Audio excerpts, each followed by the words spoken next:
Good morning. நான் doctor Padmapriya, consultant ஆப்ஸ்டெட்ரிஷியன் gynaecologist, ஜெயம் multi speciality hospital, Trichy. இப்போ நம்ம காமனாக சம்மரில் பார்க்கக்கூடிய இன்ஃபெக்ஷன் பார்த்தீங்கன்னா யூரினரி ட்ராக்ட் இன்ஃபெக்ஷன். அந்த யூடிஐ எதனால் வருது அப்படின்னா, அந்த யூரின் பாஸ் பண்ணுற பேசேஜில் ஏதாவது பாக்டீரியல் ஆர்கானிசம்ஸோ இன்னும் அஃபெக்ட் பண்ணாலுமே நம்மளுக்கு அந்த யூடிஐ காஸ் பண்ணும். இதில் சிம்டம்ஸ் என்ன இருக்கும் அப்படின்னா, அடிக்கடி யூரினேஷன் இருக்கும், யூரின் போகும்போது எரிச்சல் இருக்கும், அடி வயிறு வலிக்கும், கொஞ்சம் சிவியராக இருக்கவங்களுக்கு ஃபீவரும் வரலாம்.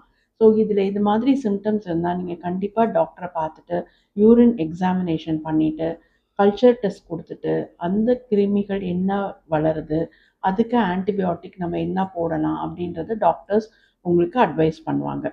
ஸோ நீங்கள் ஃபாலோ பண்ணிக்கணும். இதை எப்படி நம்ம ப்ரிவெண்ட் பண்ணலாம் அப்படின்னா, ஏர்லி சிம்டமேட்டிக் ட்ரீட்மெண்ட், அதாவது இது வரும்போதே நீங்கள் பார்த்துட்டு நம்ம ஆன்டிபயோட்டிக் ஆரம்பிக்கிற போது பல விளைவுகளை நம்மளால் தவிர்க்க முடியும். தேங்க்யூ.